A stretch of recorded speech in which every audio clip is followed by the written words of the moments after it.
Aujourd'hui, je vous retrouve pour une vidéo livre. J'avais déjà fait cette vidéo il y a 2-3 ans sur ma chaîne où je vous avais présenté tous mes thrillers préférés, etc.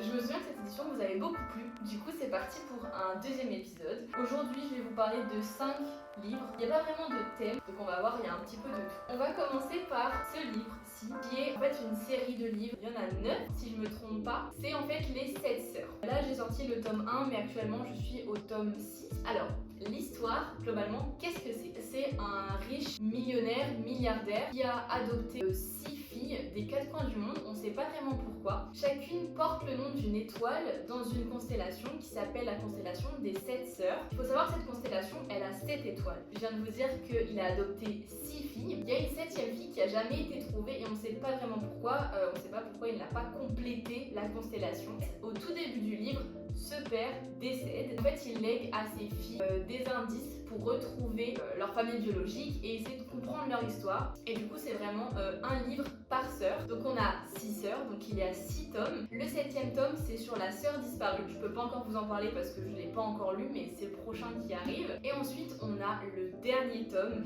où là, on a la vision du père qui explique tout. Ce que j'adore dans ces livres, c'est que c'est hyper léger et en fait, on jongle entre le présent et le passé. C'est-à-dire qu'il y a toujours une des sœurs qui va trouver une vidéo reportage, un manuscrit, un livre qui va en fait lui raconter à l'époque comment ça se passait. Donc en fait, on suit à chaque fois vraiment plein de personnages, on fait des bonds dans le temps, on revient dans le temps et tout. Franchement, j'adore et c'est hyper léger. Voilà, moi en tout cas, je les lis super facilement. Personnellement, mon préféré de tous pour l'instant, ça a été le tome 4. Ensuite, on bascule sur un tout autre registre, c'est les contes interdits. Je sais pas si vous connaissez les contes interdits, mais en gros, c'est une édition qui regroupe plusieurs auteurs.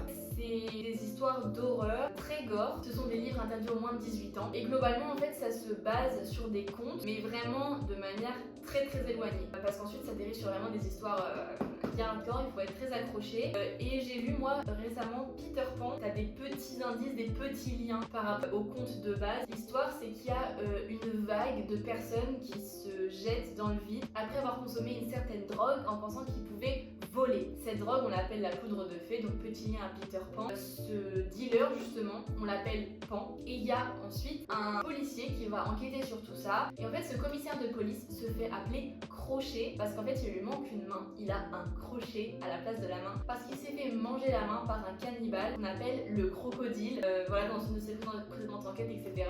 Il est interdit au moins de 18 ans et honnêtement, c'est pas pour aucune raison. Donc je conseille ce livre seulement aux personnes qui sont vraiment accrochées et même toute la série des contes interdits. Moi du coup j'ai lu Peter Pan, j'ai lu Blanche-Neige, Réponse, La Petite Sirène, La Belle et la Bête et j'ai Bambi, je dois bientôt lire. En tout cas les contes interdits, vraiment pépite. Ensuite, sur un registre beaucoup plus léger, nous avons La librairie disparue de Evie Woods. En gros, c'est l'histoire de Martha, qui est une femme violentée par son mari et qui va justement fuir ce mari-là, qui va se réfugier chez une dame dans une autre ville qui va l'héberger et qui va vraiment en gros l'employer pour l'aider à faire les tâches ménagères, à faire à manger, etc. Enfin vraiment s'occuper de la maison. Elle rencontre un voisin qui s'appelle Henri et qui est à la recherche d'une mystérieuse bibliothèque disparue, etc. Et en faisant plein de recherches, il était tombé sur l'adresse de la maison de cette vieille dame, sauf qu'en fait cette vieille dame, elle a tout simplement pas de bibliothèque disparue dans sa maison, c'est vraiment purement une maison. Martha commence à avoir des petits soupçons de magie dans sa vie et elle se dit ok c'est un peu bizarre ce qui se passe, je vais peut-être voir avec Henri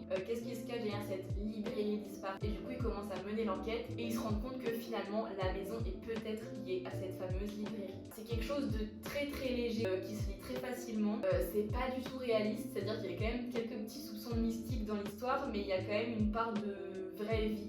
Voilà, franchement ça fait une belle petite lecture d'été, même je dirais plutôt d'automne.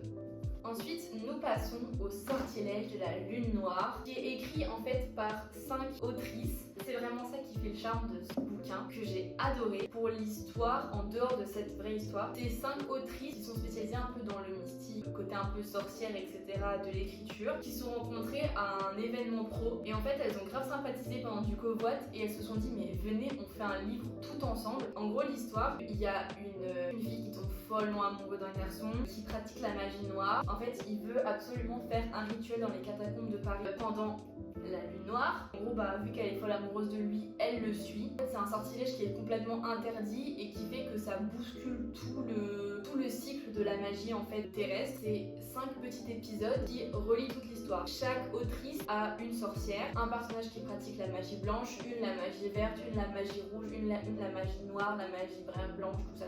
Il y a 5 histoires distinctes de petites sorcières qui ensuite se retrouvent toutes sans faire exprès aux catacombes pour un peu sauver les meubles cassés. Je sais pas comment sauver les meubles, je sais pas c'est quoi l'expression, mais bref, vous avez capté.